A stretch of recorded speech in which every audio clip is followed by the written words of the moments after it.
দলাই বিধানসভা এলাকার পালংঘাট শিব মন্দির সংলগ্ন একটি ফিশারির থেকে এক যুবকের মৃতদেহ উদ্ধারের ঘটনাকে কেন্দ্র করে চাঞ্চল্য ছড়িয়েছে।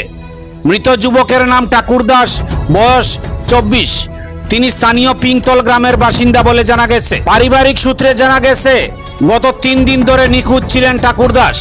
পরিবার ও আত্মীয় স্বজনরা বহু খোঁজাখুঁজি করলেও তার কোনো সন্ধান মেলেনি। অবশেষে শুক্রবার সকালে স্থানীয় কয়েকজন বাসিন্দা ওই ফিশারির পাশে গরু চড়াতে এসে জলে একটি মৃতদেহ ভাসতে দেখেন। খবর পেয়ে পালংঘাট আউটপোস্টের পুলিশ দ্রুত ঘটনাস্থলে পৌঁছে পরিস্থিতি নিয়ন্ত্রণে নেয় এবং তদন্ত শুরু করে।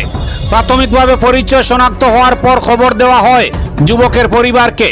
পরে পরিবারের সদস্যরা এসে মৃতদেহটি নিখোঁজ ঠাকুর দাসের বলে চিহ্নিত করেন। পরবর্তীতে মরদেহ উদ্ধার করে প্রয়োজনীয় আইনি প্রক্রিয়া শুরু করা হয়। মৃত্যুর প্রকৃত কারণ এখনো অস্পষ্ট। ময়নাতদন্তের রিপোর্ট আসার পরই মৃত্যুর সঠিক কারণ জানা যাবে।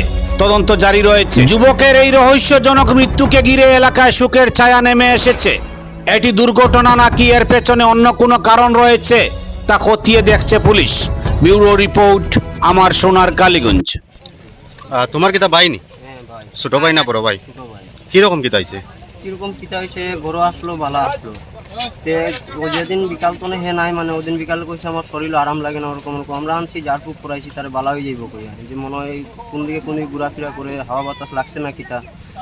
তারপরে তো আমরা জারপুক করাই নিতে সময় এর রাস্তা নামি গেছে গাড়ি, তুমি কই না আমি যাইতাম না, তোমরা যাও কই। ওরকম ভাবে নামিয়া এখন কোন দিকে গেছে কিতা করছে আমরা এটাও জানি না। আমরা তো রাইত হয়ে গেছে, গরু গেছি গিয়ে। কোন বাসা, কোন জায়গা? বাসা আমরা পিংতল। পিংতল। হ্যাঁ। ছেলের নাম কিতা? ঠাকুর দাস।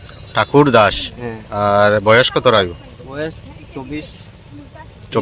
24 মানে বিয়া শাদী করেছিল? বিয়া করছিল। বউ বাচ্চা আছেন? বউ ছাড়ি দিছে বাচ্চা আগে। আচ্ছা, তখন মানে খবর কিরকম পাইছো? এখন তো মানুষ ওইদিকে ফোন করিয়া জানাইছে কই আমরা জানছি, আর তো আমরা জানার কোনো ইয়ে নেই। আমরা অত কয়দিন থেকে মিসিং? তো আজকে লইয়া 3 দিন হইব। মানে 3 দিন থেকে মিসিং। হ্যাঁ। আপনারা পুলিশ রিপোর্ট করছিলেন? কোনো রিপোর্ট করছি না আমরা তো, কই ভালো আছে ছেলে কিটা রিপোর্ট করতাম। আমরা তো মনে করছি মানে চাই যাইব গরো। আচ্ছা, মাথাত কোনো দোষ আসেনি? মাথার কোনো দোষ আছে এরকম আমরা কিছু জানি না। তোমার নিজের ভাই তো? হ্যাঁ, নিজের ভাই। কতদিন তো কোনো কিছু আসলো না, তখন মাথার দোষে না কিটা হয়েছে এটা তো আমরা নিজেও জানি না। আচ্ছা, ঠিক আছে। এখন তো আমরা পুলিশ প্রশাসন আইছেন, এখন তারা কাজকর্ম করবা। ঠিক আছে।